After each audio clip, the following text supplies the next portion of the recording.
আমি যেহেতু মহিলা এবং শিশু মন্ত্রণালয়টা আমার, বিশেষ করে পল্লবীর যে রামিসা, মানে মানুষ কত মানে নির্দয় এবং কত নিকৃষ্ট পর্যায়ে নামতে পারে তার একটা উদাহরণ হচ্ছে এই মেয়েটি।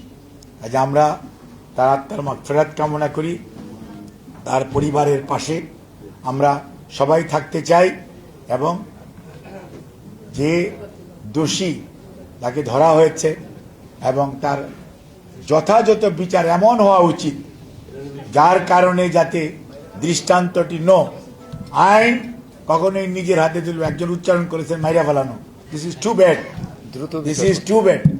আইনকে তার নিজস্ব গতিতে চলতে দিতে হবে এবং দৃষ্টান্তমূলক শাস্তি নিশ্চিত করতে হবে, সো দ্যাট এইরকম অপরাধের পুনরাবৃত্তি ঘটানোর চেষ্টা অন্য কেউ করার দুঃসাহস না দেখায়।